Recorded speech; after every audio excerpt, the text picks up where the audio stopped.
皆さんこんにちは。안녕하세요。風花です。さて、今回は番外編ということで、ソン・シギョンさんのファンミーティングに行ってまいりましたので、そのね感想を取るっていう本当に取って出しの番外編になりますいつもよりちょっと台本も雑な感じなんですけれども、感想がね熱いうちに撮りたいっていうのがあって、急遽の収録なので YouTube にもこの様子アップしますけれども、ちょっと字幕は今回なしでね、余裕があったらやるという感じにしたいと思っております。10月の3日と5日で3年ぶりの日本でのファンミーティングがね開催されたんですね。そして、私は10月5日の大阪公演の方に参戦してまいりました。で、シギョンさん聞き始めてから私はもう17年ぐらい多分経つと思うんですけれども、今回初めて生でシギョンさんを拝見いたしました。なので今回はですね、個人的な感想を垂れ流す回にしたいと思っております。まずですね、初の生シギョンさんかっこよかったですね。よくシギョンさんが僕はね容姿で売れたんじゃないんですよみたいなルックスの自虐ネタをされるんですけれども、動画とか画面で見てるよりもすごくかっこよかったっていうのが第一印象でした。とにかく体格というか骨格が素晴らしいんですよね。まさに歌うために生まれてきた人の骨格をされていました。具体的には胸郭がまず大きい、この肺が入ってるところですね。胸郭ってここが大きくて上半身の厚みがあるんですよ。で、あと顔は顎も大きいし首が長すぎないっていういい声の骨格の条件を全部持ってらっしゃる方ですね。この骨格条件の究極系が私はフレディ・マーキュリーさんだと思ってるんですけれども、日本だと鈴木雅之さんとか玉置浩二さんもこういった骨格の条件を持ち合わせていらっしゃいます。で、シギョンさんはねそれに加えて横からお姿を拝見した時に胸椎の丸みがあるんですよ。で、胸椎ってこの首が頸椎ですね。で、腰椎が腰なんですけど、その間を胸の椎って書いて胸椎って言うんですけど、この胸椎の上のあたりの部分に丸みがあるんですね。で、これは玉置浩二さんもコンサートで拝見した時にそういう骨格をされてました。で、ここって喉のねちょうど裏側に当たるので、多分縦の響きっていうかこう胸の厚み的な部分の響きに関連しているように私は思ってるんですよね、個人的に。こういうすでにもう超マニアックな骨格トークから始まっているんですけれども、やっぱりねシギョンさんの優しい大きな響きっていうのはきっと骨格の要素も大きいんだろうなと思いながら拝見しておりました。裏声で細く声を出していてもじんわりとこう声の響きが広がっていくんですよね。自然となる体をやっぱりされてますね。そしてこの声を張った時の声量っていうのは半端なかったです。すっごく大きな声出るんですよ。でも絶叫じゃないんですよね。声帯を硬くしてキーンって叫ぶっていうんじゃなくて、いわゆるベルティングっていうのに近い出し方をされていると思います。比較的声帯は柔らかく使いつつ、体全体をですね反響板みたいに響かせて大きな響きを作っているという歌い方だったと思います。なので大きな声を張っても耳にキーンとこなくてですね、このシギョンさんの大きな響きに包まれて圧倒されるっていうような感覚でですね、いや本当に素晴らしかったですね。歌が素晴らしいことはもう分かってきってはいたんですけれども、でもやっぱり実際に聞くと本当に素晴らしいなという感想でございました。そしてまたね、日本語がすごくお上手なんですね。3年前よりも多分上手になってると思うんですよね。ちょうどシギョンさんがいろいろレギュラーでラジオやったりとか、日本語のテレビにね出ていた時よりも上手になっているように思いました。通訳さんなしで一人でずっと日本語でトークされるんですよ。で、大阪では途中着メロを月メロっていう風に読み間違えた場面があったんですけれども、私はそこでこれ漢字に振り仮名振ってないんだなっていうことに気づいたんですね。で逆にあのスピードで漢字も含めて日本語をスラスラ朗読されていたのかっていうことで、これとんでもない日本語力だなと思って、あそこでねしげんさんが間違えてくれなかったら気づかなかったぐらいなんですよ。私はね振り仮名振ってると思ってたので、いや本当にすごいなと思いました。私があの速さで韓国語をスラスラ朗読できるようになるのにあと何年かかるんだろうなと思いましたね。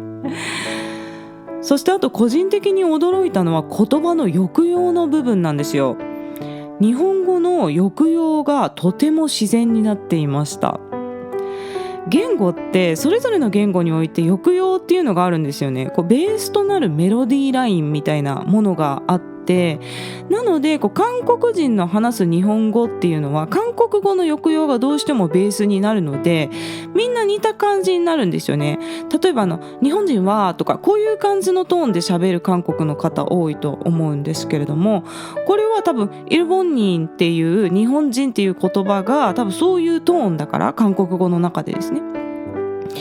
で韓国語も特にソウルの言葉っていうのは日本語と比較すると平坦なので、日本人が聞くと韓国人の話す日本語って平坦に聞こえることが多いと思うんですよ。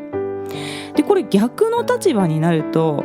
私みたいに日本人が韓国語を話すと逆に何その抑揚はっていう感じに聞こえるみたいなんですね。抑揚をつけすぎてしまうっていう感じらしいんですよ。で私は日本語の中でも関西弁を喋るので、関西弁って結構アップダウン強めの方言なんで、私の韓国語は結構抑揚がひどいんですね。でここをソウルの人っぽく喋れるように今韓国語の先生について練習をしているところなんですけれども、まだまだこの歌詞紹介とかで喋ってる韓国語は結構アップダウンがひどいんですよ。でなのでこういうもともと持ってるメロディーラインみたいなところまで克服するのってすごく難しいんですね。言葉自体は発音できても自然な日本語に聞こえるっていうのは難しいと。でシギョンさんがすごくこの日本語の抑揚がとっても自然になってたっていうのが印象的で、このコロナでね日本に来られなかった3年間、シギョンさんネットフリックスでアニメをたくさん見たっていうふうにおっしゃっていたんですけれども、多分ね相当日本語を聞き込んでいらっしゃったんだと思いますね。こういったことからもリスニングってやっぱり大事なんだなと思って、また私も韓国語のラジオをね日々聞いてちょっと練習するようにしております。そして歌は本当にもちろんどれも素晴らしかったんですけれども、私は特に日本語曲のカバーが刺さりましたね。大阪では玉置浩二さんのメロディー、畑基博さんの愛、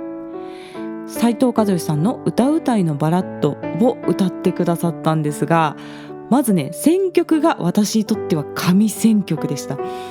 これらの曲はどれも自分が学生時代によく歌い込んでいた大好きな曲ばかりだったんですね。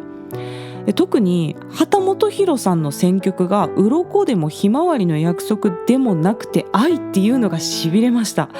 本当に歌詞がとってもいい曲なので、この曲ねシギョンさんが歌ってくださって嬉しかったですね。そして玉置浩二さんも斉藤和義さんも私はご本人のライブに行ったことがあって、ご本人様方の歌唱も聞いたことがある曲だったんで、それをねシギョンさんが歌ってくださるっていうのもとても嬉しかったです。表現はさすがバラードの皇帝という感じでですね、シギョンさんらしい繊細な響きからもうダイナミックな、もう最後感情をあらわにして大きな声で歌うっていうところもあってですね、でも何よりも歌詞の言葉ですね、日本語をすごく大事に歌ってくださっているという様子が伝わってきて、そのことにとても感動しました。シギョンさんはもう前からねずっと日本語の歌非常に上手だったんですけれども、外国人が歌っているのに日本人の心に日本語が日本語として響いて聞こえてくるっていうのはこれすごいことなんですよね。それこそ大阪のファンミでもちょっと話題に出ましたけれども、冬のソナタの頃ですね、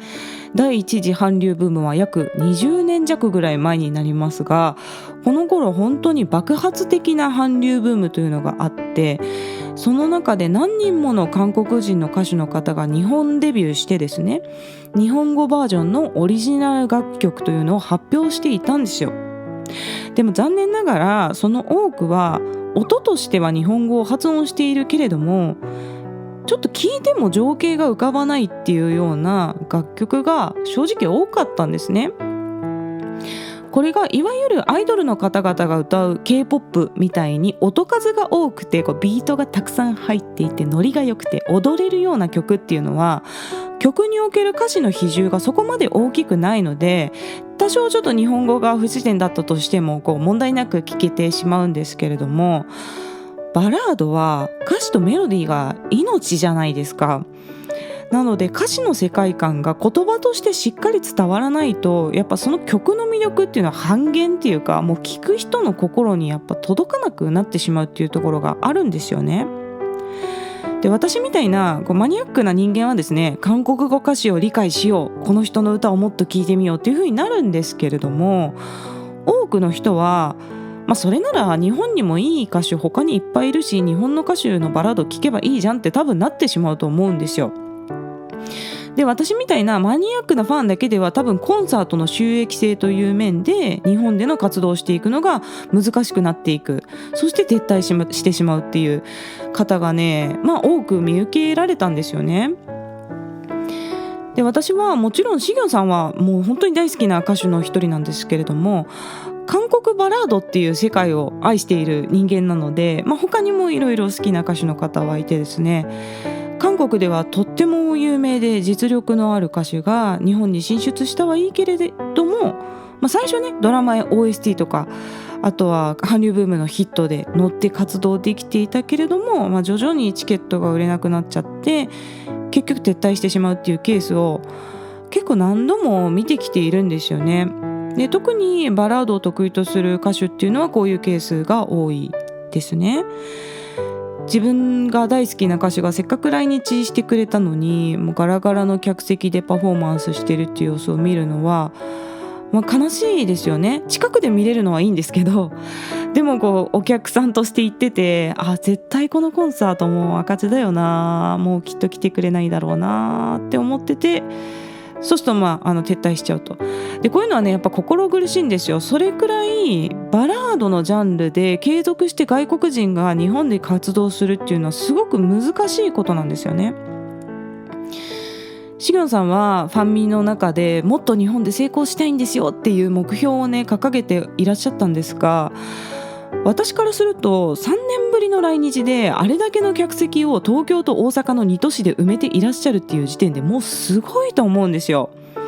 そして日本語での歌唱を聞いてですね、私はもう確信しました。日本でももっともっとたくさんのファンを獲得できると思います。日本人に日本語で歌を聴かせるっていうこのハードルをすでにシギョンさんも超えていらっしゃるからなんですよね。ここが一番難しいというか、外国人の歌手の方でなかなかできなかったことをもうすでにやっていらっしゃるっていうことがね、今回日本語での歌唱を聞いて確信しました。ファンの方からのメッセージで日本語曲のカバーアルバムを出してほしいという要望があったんですけれども、私もねこれが実現するといいなと思います。自分がよく知っている曲をソン・シギョンさんが歌うと、こういう表現になるのかっていうのは取っかかりとして日本人にとって親しみやすいと思うんですよね。そこからシギョンさんがどういう曲を歌ってる人なんだろうとオリジナルに興味が湧くっていう人もたくさんいらっしゃると思います。私の世代だと徳永英明さんとかがまさにそういうパターンだったんですね。で、私はリアルタイムにすごく徳永英明さん聴いてたってわけじゃなかったんですけれども、ちょうど自分が学生時代にボーカリストっていうシリーズでいろんな曲をカバーしてくださっていて、それで徳永英明さん声がすごく素敵だなっていうところからオリジナルを聴いていったっていうパターンだったんですね。でもカバー曲っていうのはやっぱり権利関係で収益性が悪いんですよ。これねシギョンさんもおっしゃっていらっしゃった言ったんですけれども、著作権とか原版権を持ってる人に利益をかなり分けないといけないですし、日本はね特にやっぱその仕組みがいろいろややこしいみたいなんですけれども、きっとねシギョンさんだったら乗り越えられると私は信じております。シギョンさんが自分の曲をねカバーするのは歓迎ですというふうにおっしゃっていたので、私もこれからもシギョンさんの大好きな曲をいろいろカバーしたいなとまた思いました。ちなみにですね、私の YouTube 動画のカバー動画も著作権管理者に収益が入るっていう仕組みになっていますので、シギョンさんのカバーの曲の動画を再生していただくとシギョンさんに収益が入ります。なのでぜひ私の YouTube の方も再生の方よろしくお願いいたします。そんなわけでですね、今回感想を垂れ流す回にしようと思ったんですけど、結構長く喋ってしまいましたね。また概要欄の質問箱からメッセージや質問、リクエストなどぜひ気軽に送ってください。日本語でも韓国語でも大丈夫です。ではまた次の放送でお会いしましょう。さようなら。